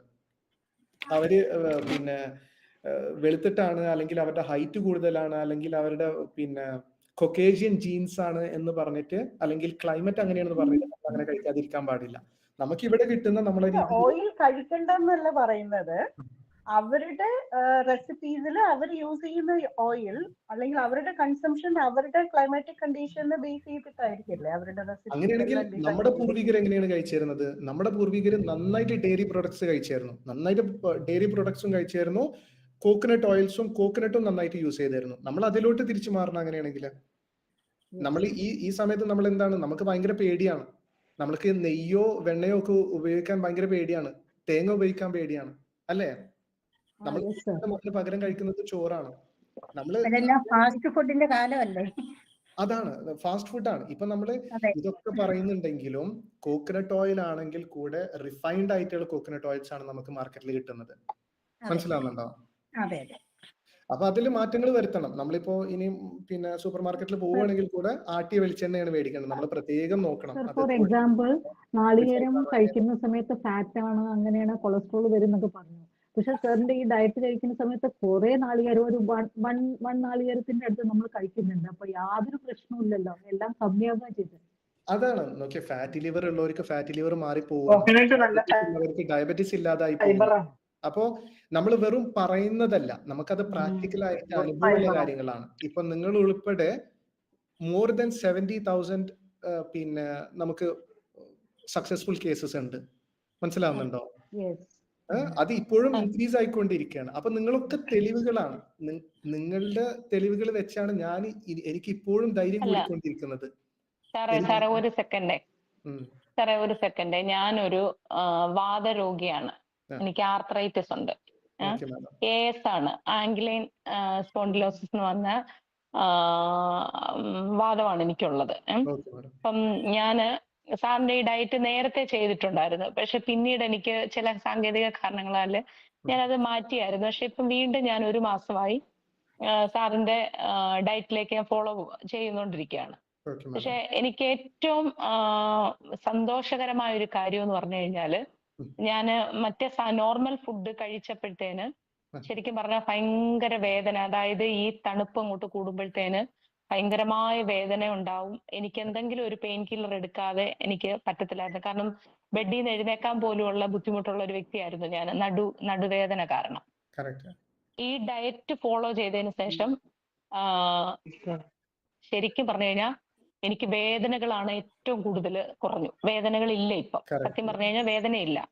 ഞാന് കഴിഞ്ഞ ദിവസം ഇതിന്റെ ചെക്കപ്പിന് ഞാൻ പോകുന്നത് എറണാകുളം ഷേണായി കേട്ട് സാറിന് അറിയാം? ഷേണായി സാറിന്റെ അടുത്താണ് ഞാൻ പോകുന്നത്. അപ്പം ഇന്നലെ എനിക്ക് റിവ്യൂ ഉണ്ടായിരുന്നു. 2 months കൂടുമ്പോഴാണ് ഞാൻ ഇതിന്റെ റിവ്യൂവിന് പോയത്. അപ്പൊ 1 month ആയി ഞാൻ ഈ ഡയറ്റ് ഫോളോ ചെയ്തിട്ട്. അപ്പം ഇന്നലെ ചെന്നപ്പോ ഞാൻ സാറിനോട് പറഞ്ഞു, സാറേ ഞാൻ കംപ്ലീറ്റ് കാർബോഹൈഡ്രേറ്റ് കട്ട് ചെയ്തു, എനിക്ക് വേദനകളില്ല ഒരുപാട്. അപ്പം പുള്ളിയുടെ മുഖത്ത് കണ്ടാൽ തന്നെ മനസ്സിലാവുന്നുണ്ട് കാർബ് കഴിക്കാത്തതിൻ്റെതായിട്ടുള്ള വ്യത്യാസം. നന്നായിട്ട് പുള്ളിക്ക് ഭയങ്കര സന്തോഷമായി അത് കേട്ടിട്ട്. ഭയങ്കര സന്തോഷമായിട്ട് പറഞ്ഞു, എനിക്ക് ഭയങ്കര സന്തോഷമായി, ഇത് തന്നെ ഫോളോ ചെയ്ത് മുന്നോട്ട് പോയിക്കോ എന്ന് പറഞ്ഞു. പക്ഷെ എനിക്ക് ഒരു സങ്കടം ഉള്ളത്, എന്റെ വെയിറ്റ് പക്ഷെ 1 മാസം കൊണ്ട് 1 kg ആണ് കുറഞ്ഞത്. എനിക്കത് അത് പിന്നെ നിങ്ങൾക്ക് നന്നായിട്ട് ദഹനക്കുറവ് ഉണ്ടാവാനുള്ള ചാൻസ് ഉണ്ട്. ദഹനക്കുറവ് അല്ലെങ്കിൽ വിരശല്യം ഉണ്ടാവാനുള്ള ചാൻസും ഉണ്ട്. കാരണം നിങ്ങൾക്ക് ഈ ആങ്ക്ലോസിംഗ് സ്പോണ്ടിലൈറ്റിസ് വരുന്നത് വയറിൽ നിന്നുള്ള ഒരു ഇൻഫെക്ഷൻ കാരണമാണ്. അപ്പൊ അതിന്റെ പ്രധാന കാരണം ഒന്നുകിൽ വിരശല്യം അല്ലെങ്കിൽ നിങ്ങൾക്ക് ദഹനക്കുറവ് ഉള്ളത് കൊണ്ട് ഉണ്ടാവുന്ന ദഹനക്കുറവുണ്ടെന്ന് തോന്നുന്നു. കാരണം എന്ന് പറഞ്ഞാൽ വൈകിട്ട് ഞാനൊരു കോഫി, മധുരമില്ലാതെ ഒരു കോഫി കുടിച്ചു കഴിഞ്ഞാൽ പിന്നെ എനിക്ക് വിശപ്പില്ല. രാത്രി പിന്നെ എനിക്ക് കഴിക്കാൻ പറ്റുന്നില്ല. മാഡം പിന്നെ വെയിറ്റ് കുറയാൻ വേണ്ടിയിട്ട് പിന്നെ കഴിക്കുന്ന ഭക്ഷണങ്ങൾക്ക് മുന്നേ ആപ്പിൾ സിഡർ വിനെഗർ കുടിച്ചാൽ മതി. അപ്പൊ ഡൈജസ്റ്റ് പക്ഷെ ഞാനത് കഴിച്ചപ്പോഴ് എനിക്ക് അസിഡിറ്റിയുടെ ഒരു ചെറിയ പ്രശ്നം വന്നു. അങ്ങനെ ഞാനത് സ്റ്റോപ്പ് ചെയ്തു സാറേ. അങ്ങനെയാണെങ്കിൽ ഡൈജസ്റ്റീവ് എൻസൈം വാങ്ങിയിട്ട് കഴിക്കുക. ഡൈജസ്റ്റീവ് എൻസൈം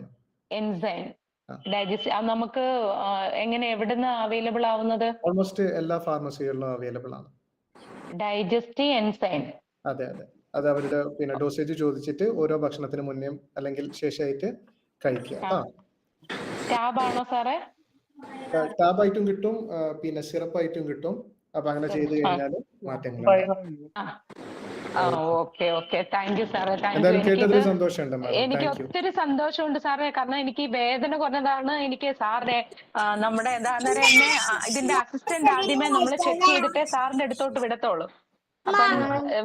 അപ്പം അസിസ്റ്റന്റ് ഇത് ചെയ്തപ്പോഴും പറഞ്ഞത് ഏറ്റവും ബെറ്റർ ആയിട്ടുള്ള ഒരു കാര്യമാണല്ലോ ഇത്. കാരണം ഈ 1 മാസം നമ്മൾ 2 month ചെല്ലുമ്പോ നമ്മുടെ വേദന ഉള്ളതെല്ലാം അവര് നമ്മളോട് ചോദിച്ചിട്ടാണ് എല്ലാം നമ്മളെ സാറിന്റെ അടുത്തേക്ക് വിടുന്നത്. അപ്പൊ എന്തായാലും പിന്നെ നമ്മളിപ്പോ ഡൈജസ്റ്റീവ് എൻസൈം എടുക്കാൻ പറഞ്ഞില്ലേ? ഡൈജസ്റ്റീവ് എൻസൈം എടുക്കാൻ പറഞ്ഞല്ലോ അവരോട്. അപ്പൊ അത് നമ്മൾ ഓൺസ് എടുത്തു കഴിഞ്ഞാൽ നമ്മളെ ലൈഫ് ലോങ് എടുക്കേണ്ടി വരുമോ? ഇല്ല,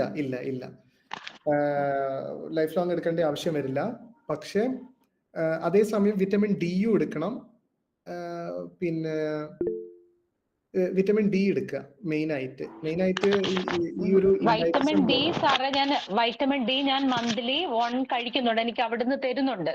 ഞാൻ ഇന്നലെ വൈറ്റമിൻ ഡി ഒന്ന് ചെക്ക് ചെയ്തപ്പോഴും പക്ഷെ എനിക്ക് വൈറ്റമിൻ ഡിയുടെ ഡെഫിഷ്യൻസി ഇല്ല, കുഴപ്പമില്ല. പക്ഷെ അതാണ്. പക്ഷെ ഡെഫിഷ്യൻസി ഇല്ലെങ്കിൽ കൂടെ ഇതുപോലെ ഇൻഫെക്ഷൻസ് ഉള്ള സമയത്ത് ഇതിന്റെ റിക്വയർമെന്റ് കൂടും. നമുക്ക് ബോഡിയിൽ നോർമൽ ആയിരിക്കും, പക്ഷെ ശരീരത്തിൽ അതിന്റെ ആവശ്യകത പിന്നെ വളരെ കൂടുതലായിരിക്കും.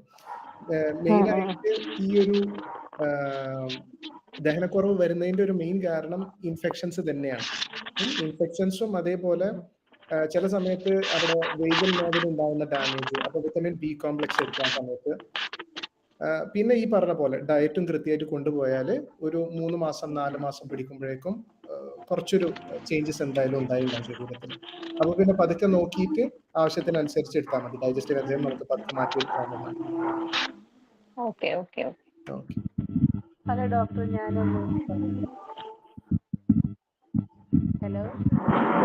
കേൾക്കുന്നില്ല ഡോക്ടർ. ഞാൻ ഇപ്പൊ ഒരു 40 ദിവസമായി ഡയറ്റ് ചേർന്നിട്ട്. എന്റെ വെയിറ്റ് ഒട്ടും കുറഞ്ഞിട്ടില്ല.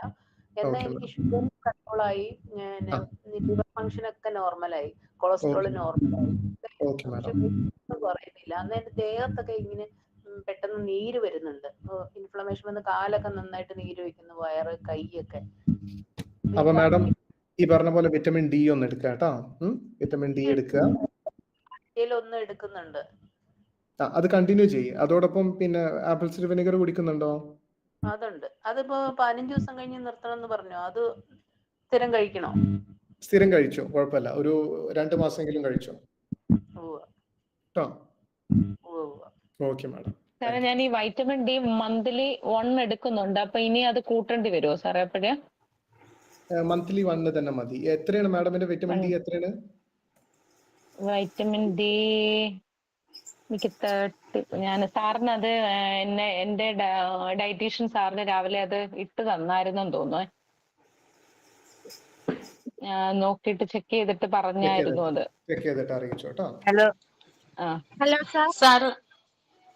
പറഞ്ഞോ. സാർ എനിക്ക് ഒരു സംശയമുണ്ട്. സാറ് ചെയ്ത ഒരു വീഡിയോ ഞാൻ കേട്ടിരുന്നു, സൈനസിനെ കുറിച്ചുള്ളതായിരുന്നു.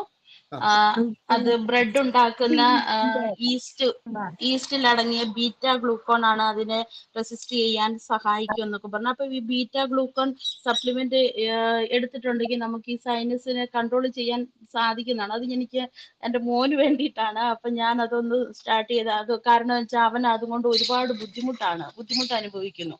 സ്റ്റുഡന്റ് ആണ് അവൻ. അപ്പൊ ഇത് ഒന്ന് എന്റെ കൺസൾട്ടിങ് നമ്പർ വാങ്ങിച്ചിട്ട് അതിൽക്കൊന്ന് വിളിക്കേട്ടോ.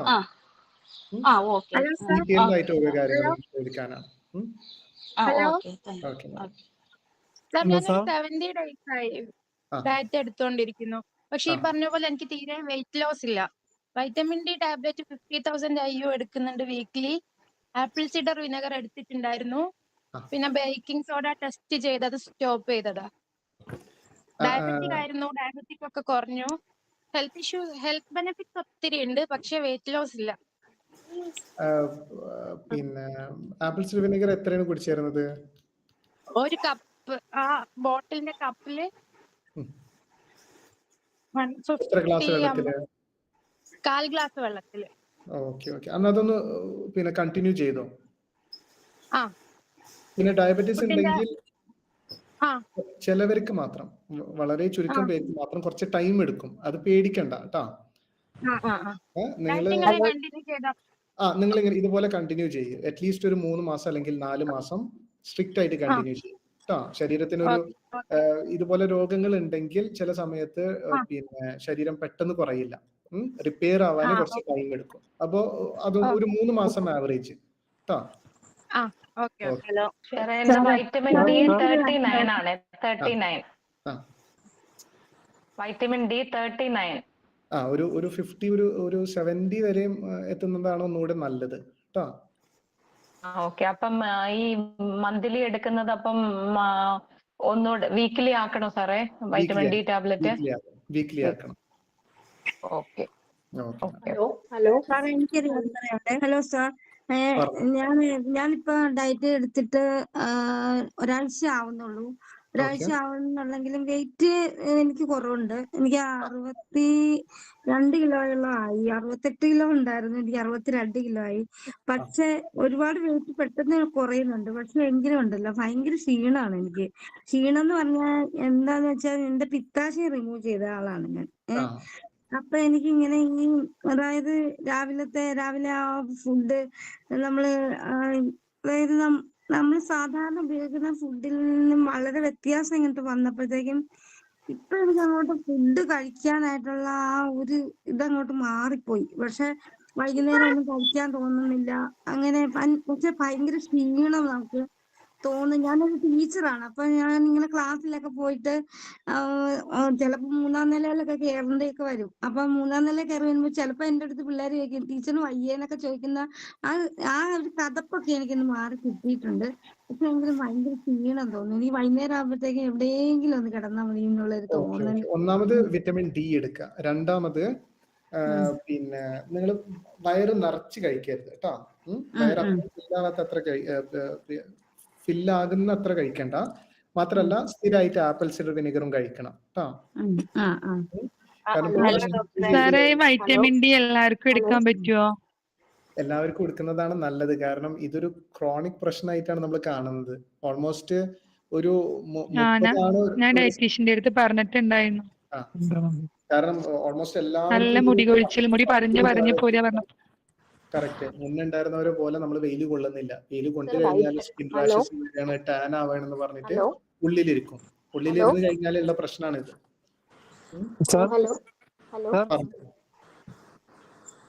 ഹലോ പറഞ്ഞോളൂ സാർ. ഞാൻ ഈ 23-ാം തീയതിയാണ് ഡയറ്റ് സ്റ്റാർട്ട് ചെയ്തത്. ഓക്കെ. ഇത് സെക്കൻഡ് ടൈമാണ്. ഞാനിപ്പോ നമ്മളെ ചെറിയ പെരുന്നാളിന്റെ തൊട്ട് മുമ്പ് ഒരു 4 മാസം മുമ്പ് ഇത് കണ്ടിന്യൂ ചെയ്തിരുന്നു. അതിലൊരു 9 കിലോ വെയിറ്റ് ലോസ് ആയി. അപ്പൊ പ്രശ്നങ്ങളൊന്നും ഉണ്ടായിരുന്നില്ല. ഇപ്പൊ അത് റിട്ടേൺ നമ്മൾ ഈ പെരുന്നാൾ കഴിഞ്ഞതിന് ശേഷം കുറച്ച് ബിരിയാണിന്റെ ഒരു കുഴപ്പം കാരണം കുറച്ച് വെയിറ്റ് കൂടി. എന്നാ അരിഭക്ഷണം ബാക്കിയെല്ലാം ഒഴിവാക്കി. ഞാൻ ഏകദേശം ഈ ചോറ് കഴിക്കുന്നത്, സാധാരണ ചോറ് കഴിക്കുന്നത് ഏകദേശം ഒരു 2 വർഷത്തോളമായി. അത് ഉപയോഗിക്കുന്നേ ഇല്ല. പക്ഷെ എനിക്കൊരു ട്രീറ്റ്മെന്റ് നടക്കുന്നുണ്ട്, MS-ന്റെ ഒരു ട്രീറ്റ്മെന്റ്. 2017 മുതൽ MS നിലവിലുണ്ട്. അത് ഓരോ ഭാഗത്ത് ഇങ്ങനെ കാണിച്ചിങ്ങനെ വരികയാണ്. ഇപ്പൊ ഇത് ഇടയ്ക്കിടയ്ക്ക് കണ്ടിന്യൂ ആയിട്ട് ഇങ്ങനെ കാണിക്കണോണ്ട് ഇപ്പൊ ഞാനിപ്പോ ഈ ജൂൺ വരെ ഈ വർഷം മാത്രം 2 MRI എടുത്തു. അതിലൊക്കെ കൂടുതലാണ് കാണിക്കുന്നത്. അപ്പോ ഡോക്ടർമാരിങ്ങനെ മാറി മാറി ഇപ്പോ കോഴിക്കോട് കാണിച്ചു, മിംസില്. അത് കഴിഞ്ഞപ്പോ അമൃതയില് കാണിച്ചു. ഇപ്പൊ ലാസ്റ്റ് ടാബ്ലറ്റിന് നിലവിൽ MS-ന് ഇല്ല എന്നുള്ള രീതിയിലാണ് ഇപ്പൊ മുന്നോട്ട് പോണത്. ഇപ്പൊ ഇഞ്ചക്ഷൻ ആണ് പറയുന്നത്. ഫസ്റ്റ് ഒരു മാഡം പറഞ്ഞില്ലേ, ആങ്കിലോസിംഗ് സ്പോണ്ടിലൈറ്റിസ് പോലെ തന്നെയാണ് സാറിന്റെയും ഒരു ഇഷ്യൂ വരുന്നത്. രണ്ടും 2 രീതിയിലാണ് എഫക്ട് ചെയ്യുന്നതെങ്കിലും അതിന്റെ ഇഷ്യൂ തുടക്കം കുറിക്കുന്നത് ഒരേ കാര്യത്തിൽ നിന്ന് തന്നെയാണ്, ഓട്ടോഇമ്മ്യൂൺ ആണ്. അപ്പൊ സാർ എന്തായാലും സ്ട്രിക്റ്റ് ആയിട്ട് ഫോളോ ചെയ്യുക. വിറ്റമിൻ D കഴിക്കുക, വിറ്റമിൻ B കോംപ്ലക്സ് കഴിക്കുക, മെഗ്നീഷ്യം ഗ്ലിസിനേറ്റ് കഴിക്കുക. പിന്നെ ദഹനം കറക്റ്റ് ആണോ അല്ലേ എന്നുള്ളത് ഉറപ്പുവരുത്തിയിട്ട് ആപ്പിൾ സിഡർ വിനെഗറും കഴിക്കുക കേട്ടോ. ക്ഷീണുണ്ട്, പല രീതിയിൽ നല്ല ക്ഷീണുണ്ട്. തലയ്ക്ക് നല്ല ക്ഷീണം, അതേപോലെ കാലിന് ക്ഷീണം. അത് ഈ MS-ന്റെ ആണെന്നാണ് ഡോക്ടേഴ്സിന്റെ തീരുമാനം. വിറ്റമിൻ B കോംപ്ലക്സ് സ്ഥിരമായിട്ട് കഴിക്കുക കേട്ടോ.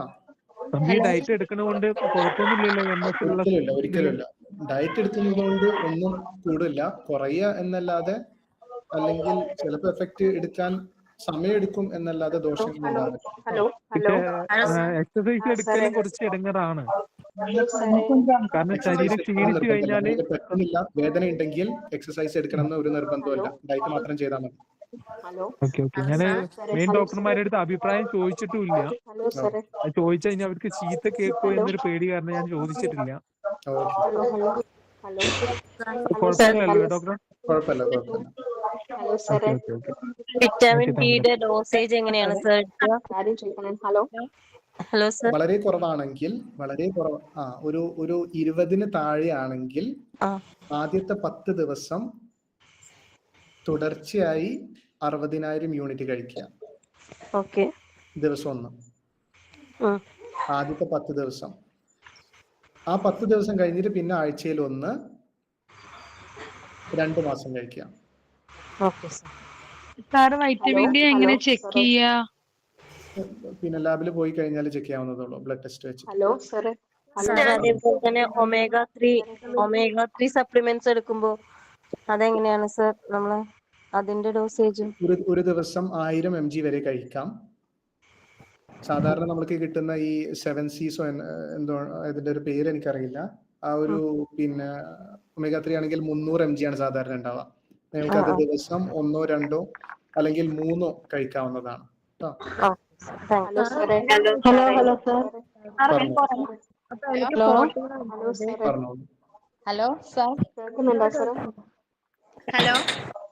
സിന്ധു മാഡം പറഞ്ഞു.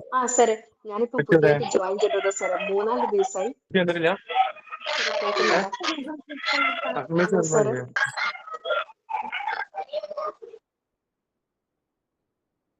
സിന്ധു മാഡം പറഞ്ഞോളൂ.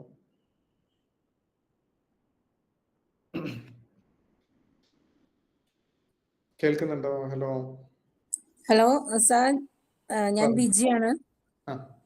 ഞാൻ എടുത്തു തുടങ്ങിയിട്ട് ഒരാഴ്ചയുള്ളൂ. എനിക്ക് മുടി നന്നായിട്ട് കൊഴിയുന്നുണ്ട് അല്ലേ? വിറ്റമിൻ ഡി ഒന്ന് ചെക്ക് ചെയ്തിട്ട് കഴിച്ചു. വിറ്റമിൻ ഡി ചെക്ക് ചെയ്യണം എന്നില്ല, വെയിലൊന്നും കൊള്ളാറില്ലെങ്കിൽ എടുത്തോളൂ. കാരണം ഇത് ചെക്ക് ചെയ്യാന് 3000-4000 രൂപ എന്ന് തോന്നുന്നു. അപ്പൊ ആണോ? അതിനേക്കാളും നല്ലത് അപ്പൊ അത് നിങ്ങൾ എടുത്തതാണ്. വെയിൽ അത്ര കൊള്ളുന്നില്ലെങ്കിൽ എടുത്തോളൂ. അപ്പൊ അത് എവിടെ മെഡിക്കൽ ഷോപ്പിൽ നിന്ന് ചെന്ന് ചോദിച്ചാൽ മതിയോ വൈറ്റമിൻ ഡി ടാബ്ലറ്റ്? കിട്ടും കിട്ടും. കിട്ടോ? ഹലോ സാർ നമസ്കാരം. 60,000 ഹലോ മിനിമം ചോദിച്ചു. ആഴ്ചയിൽ 1 വെച്ച് കഴിക്കാം. Hello sir. പറഞ്ഞോളൂ മാഡം. സാർ നമസ്കാരം. നമസ്കാരം. ഹലോ നമസ്കാരം. നമസ്കാരം. സാറേ, ഞാൻ കഴിഞ്ഞ 13-ാം തീയതിയാണ് ജോയിൻ ചെയ്തത്. ഓക്കെ. എനിക്ക് നല്ല ഹൈപ്പോ തൈറോയ്ഡ് ഉണ്ട്. വെയിറ്റും വളരെ കൂടുതലാണ്. ഞാൻ ഹൈറ്റ് കുറവാണ്. ഇപ്പൊ എന്റെ പ്രശ്നം ഈ പറഞ്ഞ പോലെ ഭയങ്കര ക്ഷീണമാണ്. ഞാൻ ഡയറ്റ് കറക്റ്റ് ആയിട്ട് ഫോളോ ചെയ്യുന്നുണ്ട്. ക്ഷീണം, നല്ല ക്ഷീണമാണ്. ഞാൻ വർക്ക് ചെയ്യുന്ന ആളാണ്. അതുകൊണ്ട് എനിക്കിത് കണ്ടിന്യൂ ചെയ്യുമ്പോഴേ നല്ല ക്ഷീണം വരെ, കിടക്കണം എന്ന് തോന്നുക, ഉറങ്ങാൻ തോന്നുക. പ്രധാന കാര്യങ്ങൾ ഒന്നെങ്കിൽ വിറ്റമിൻ ഡി കുറവാണ്, അല്ലെങ്കിൽ മഗ്നീഷ്യം കുറവാണ്, അതല്ലെങ്കിൽ ദഹനക്കുറവുണ്ട്. ഇത് മൂന്നാണ് മെയിൻ ആയിട്ട് നമ്മൾ കാണാറുള്ളത്. അപ്പോ പിന്നെ ദഹനക്കുറവുണ്ട് നന്നായിട്ട്. എനിക്ക് നൈറ്റ് ഉച്ചത്തെ ഫുഡൊക്കെ കഴിച്ചാൽ പിന്നെ വൈകിട്ട് കഴിക്കണം എന്നില്ല. കറക്റ്റ്. അപ്പോ മാഡം പിന്നെ ആപ്പിൾ സിഡർ വിനെഗർ കഴിക്കുക കേട്ടോ. ഡയറ്റീഷ്യനോട് ചോദിച്ചിട്ട് അളവ് ചോദിച്ചിട്ട് കഴിക്കുക. Hello doctor. Hello hello Fathima something അമ്മി. ഹലോ. ഫാത്തിമ അമ്മി പറഞ്ഞു. ഞാൻ 13 ദിവസമായി ഡയറ്റ് തുടങ്ങിയിട്ടേ. എനിക്ക് മുടി നന്നായി കൊഴിഞ്ഞു പോകുന്നുണ്ട്. നന്നായി നമ്മൾ കയ്യിന്ന് തൊടുമ്പോഴത്തേക്കും നന്നായി ഊരി പോകുന്നുണ്ട്. പിന്നെ ഞാൻ ആഴ്ചയിൽ വൈറ്റമിൻ ഡി കഴിച്ചായിരുന്നാണ്. ഇപ്പൊ കുറെ ആയിട്ട് കഴിക്കണില്ല. ഇപ്പൊ ഒരു 1-2 മാസമൊക്കെ ആയിട്ട് കഴിക്കണില്ല. പിന്നെ ഒരു സംശയം, എന്താണ് ഈ മീറ്റ് ഇല്ലേ, അത് റെഡ് മീറ്റ് ആണ്, കഴിക്കാൻ പാടില്ല, കഴിച്ചാല് പ്രശ്നമാണ്, കൊളസ്ട്രോൾ എന്നൊക്കെ പറഞ്ഞേക്കണത് ശരിയാണോ എന്നറിയാം. അതിന്റെ കഥയാണ് ഇപ്പൊ പറഞ്ഞത്. പിന്നെ ഒരു സംശയം കൂടെ, തൈറോയിഡിന് നമ്മുടെ കാബേജ് പാടില്ല എന്ന് പറയും. അത് കഴിക്കാൻ പാടുമോ? അതിങ്ങനെ ചോദിക്കാന്. കറക്റ്റ്. അതൊരു നല്ല ക്വസ്റ്റ്യൻ ആണ്. പിന്നെ ക്യാബേജ് റോ ആയിട്ട് കഴിക്കുമ്പോഴാണ് അതിലത്തെ പിന്നെ ഇതുണ്ടാക്കുന്നത്. ഗൈട്രോജൻ ആയിട്ടുള്ള ഒരു സബ്സ്റ്റൻസ് ഉണ്ട്. പക്ഷെ അത് പാചകം ചെയ്ത് കഴിഞ്ഞാൽ അത് പ്രശ്നമല്ല കേട്ടോ. ആക്ച്വലി അത് നല്ലതാണ്. പാചകം ചെയ്ത് കഴിഞ്ഞാൽ പിന്നെ അധികമായിട്ടുള്ള ഈസ്ട്രോജൻ, നിങ്ങളുടെ ശരീരത്തിൽ ഈസ്ട്രോജനെ കുറക്കും. ഈസ്ട്രോജൻ തന്നെ ഒരു തൈറോയിഡ് ബ്ലോക്കറാണ്. അപ്പോൾ അതിനെ ഹെൽപ്പ് ചെയ്യും. തൈറോയിഡ് ഇഷ്യൂ ഉണ്ടെങ്കിൽ അതിനെ ഹെൽപ്പ് ചെയ്യുന്ന ഒരു മീറ്റിന്റെ കാര്യം മീറ്റിന്റെ കാര്യം മീറ്റ് കഴിക്കാം, പേടിക്കണ്ട, മീറ്റ് കഴിച്ചോ. പിന്നെ മുടി കൊഴിച്ചല്ലത് വിറ്റമിൻ ഡി കഴിക്കുക കേട്ടോ. വിറ്റമിൻ ഡി കഴിക്കുക. പിന്നെ ദഹനക്കുറവ് ഉണ്ടോ ഇല്ലേ എന്നുള്ളതൊന്ന് നോക്കുക. ഡയറ്റീഷ്യനോട് ചോദിച്ചു കഴിഞ്ഞാൽ അവർ ഹോം റെമഡീസ് പറഞ്ഞു തരും. വീട്ടിൽ നിന്ന് പറഞ്ഞോളൂ. ഫാത്തിമ അമീൻ പറഞ്ഞോളൂ. അതിനുശേഷം ഞാനിപ്പോ ഒരു മാസമായി പറഞ്ഞോളൂ. ഞാൻ ഒരു മാസമായിട്ട് ഇപ്പൊ ഇത് സ്റ്റാർട്ട് ചെയ്തിട്ട്. അപ്പൊ ഇതുവരെ കുഴപ്പമില്ലായിരുന്നു. ഇപ്പോ ഭയങ്കര വിശപ്പ്, എന്തെങ്കിലും ഇങ്ങനെ തിന്നാന് അങ്ങനെ ഭയങ്കര വിശപ്പ്. പിന്നെ ഭയങ്കര ഇങ്ങനെ ഇരിക്കുമ്പോഴും കിടക്കുമ്പോഴും ഒക്കെ ഇങ്ങനെ ഉറക്കം വന്നിട്ട് ഭയങ്കര ഒരു ക്ഷീണം മാതിരി. വെയിറ്റ് 4 കിലോ കുറഞ്ഞിട്ടുണ്ട്. പക്ഷെ കാണുന്ന ആൾക്കാരൊക്കെ പറഞ്ഞ ഇതുവരെ ഒരു മാറ്റവും ഇല്ല, അതുപോലെ തന്നെ ഉണ്ട് എന്നാണ്. ഓക്കെ. അപ്പൊ ഗ്യാസ്ട്രിക് ഇഷ്യൂ ഉണ്ടാവും നന്നായിട്ട്. അപ്പൊ അത് ഡയറ്റീഷ്യനോട് പറഞ്ഞു കഴിഞ്ഞാൽ അതിനുള്ള വീട്ടിൽ നിന്ന് ചെയ്യേണ്ട കാര്യങ്ങൾ പറഞ്ഞു തരും കേട്ടോ. ഇനി ഒരു സിന്ധു മാഡം ഉണ്ട്. ആ സിന്ധു മാഡം പറഞ്ഞു കഴിഞ്ഞാൽ നമുക്ക് നിർത്താം. സിന്ധു മാഡം പറഞ്ഞോളൂ. ഹലോ സാറേ, കേൾക്കുന്നുണ്ടോ? പറഞ്ഞോളൂ മാഡം. സാറേ, എന്റെ പ്രശ്നം സാറേ, എനിക്കില്ലേ വല്ലാത്ത മീൻസ് ഇങ്ങനെ ഷുഗർ ഡൗൺ ആവുന്ന പോലെയുള്ള, എനിക്ക് വേർത്ത് കുളിച്ച് പണിയാവും. ഓഫീസിൽ AC ആണ് 2, പക്ഷെ ശരിയാവും. ഞാനിങ്ങനെ വേർത്തിട്ട് ഒരു പണിയാവല്ല. അന്നേരം എനിക്ക് എന്തെങ്കിലും മധുരം കഴിച്ചാലേ എന്റെ ലെവൽ, എനിക്കില്ലാണ്ട് എല്ലാ സംഭവവും ഞാൻ ടെസ്റ്റ് ചെയ്തു, ഒരു സംഭവം ഇല്ല. തൈറോയ്ഡ് ഇല്ല, ഷുഗർ ഇല്ല, ഒന്നുമില്ല. പക്ഷെ അന്നേരത്തേക്ക് എനിക്ക് എന്തെങ്കിലും തിന്നാലേ ശരിയാവും. മീൻസ് മധുരം എന്തെങ്കിലും തിന്നാൽ മാത്രം. അത് പേടിക്കണ്ട. എന്നാ ചെയ്യേണ്ടത്? പറയുന്നത് ഹൈപ്പോഗ്ലൈസീമിയ എന്ന് പറഞ്ഞ ഇഷ്യൂ ആണ് മാഡമിനുള്ളത് കേട്ടോ. അപ്പോ അങ്ങനെ ഉണ്ടാകുന്ന സമയത്ത് മാത്രം മധുരം കഴിച്ചോ, കുഴപ്പമില്ല. പ്രിഫറബിളി നിങ്ങൾ ഗ്ലൂക്കോസ് പൗഡർ കിട്ടും, അത് നാവമിട്ട് നുണഞ്ഞ് കഴിച്ചാൽ മതി. അല്ലെങ്കിൽ ഒരു ചെറിയ കുപ്പി തേന് കരുതുക. അതെടുത്തിട്ട് ഒരു ടീസ്പൂൺ എടുത്ത് ചോക്ലേറ്റ് ആണെങ്കിലും കുഴപ്പമില്ല. ആ സമയത്ത് മാത്രം, ഹൈപ്പോഗ്ലൈസീമിയ വരുന്ന സമയത്ത് മാത്രം. ഭയങ്കര ഈ കോഫി എല്ലാം, കോഫി കുടിച്ചു കഴിഞ്ഞല്ലേ, കുറച്ച് കഴിഞ്ഞാൽ ഫുൾ വേർത്തിട്ട് ആൾക്കാർ എന്തോ സംഭവമാണല്ലോ. എന്നാൽ അത് സംഭവം തീരുന്നില്ല. ചൂടാന്ന്, ശരീരത്തിന് ചൂടായോണ്ടാന്നോ ഇങ്ങനെ പ്രശ്നം? എന്തെന്നാ പേടിക്കണ്ട. അപ്പൊ അതും ഈ ഇൻസുലിൻ റെസിസ്റ്റൻസ് കാരണം കൊണ്ട് തന്നെ വരുന്നതാണ് കേട്ടോ. അപ്പൊ അതൊന്ന് ആ സമയത്ത് മാത്രം കഴിക്കുക, അല്ലാത്ത സമയം ഫുള്ള് നമ്മുടെ ഡയറ്റ് ചെയ്യുക, പിന്നെ സ്ട്രിക്റ്റ് ആയിട്ട് തന്നെ ഫോളോ ചെയ്യുക. കുറച്ച് കഴിഞ്ഞാൽ പിന്നെ ഷുഗർ ഡൗൺ ആവുന്ന ബുദ്ധിമുട്ട് മാറും കേട്ടോ. പിന്നെ നിങ്ങളും ഈ പറഞ്ഞ പോലെ ദഹനക്കുറവുണ്ടോ എന്നുള്ളത് നോക്കുക. വിറ്റമിൻ ഡിയും ചെക്ക് ചെയ്താൽ നല്ലത്, അല്ലെങ്കിൽ വെയിലൊന്നും കൊള്ളുന്നില്ലെങ്കിൽ അത് തന്നെ പിന്നെ ഞാൻ പറഞ്ഞ ഡോസേജ് എടുത്തു ഡയറ്റീഷ്യനോടൊന്ന് പറഞ്ഞാൽ മതി, അവർ പറഞ്ഞു തരും കേട്ടോ. അപ്പം എല്ലാവരും അറ്റൻഡ് ചെയ്തതിലും ഇത്രയും നിങ്ങളുടെ ആരോഗ്യത്തിന് വേണ്ടി എഫേർട്ട് ഇടുന്നതിലും നല്ല സന്തോഷമുണ്ട്. പിന്നെ വീണ്ടും നമുക്ക് അടുത്ത ക്ലാസ്സിൽ നല്ല അറിവുകളായിട്ട് നമുക്ക് ഇനിയും നമ്മുടെ നോളജ് വർദ്ധിപ്പിക്കുക കേട്ടോ. Thank you so much. Take care. Good night. ആർക്കെങ്കിലും ഡൗട്ട്സ് പറയാതെ പോയിട്ടുണ്ടെങ്കിൽ ക്ഷമിക്കണം. നിങ്ങള് അവർക്കൊന്നെങ്കിലും ഞാൻ അല്ലെങ്കിൽ മറ്റു ഡോക്ടേഴ്സ് അതിന്. Thank you. Thank you, sir. Good night. Good night. Take care. Okay.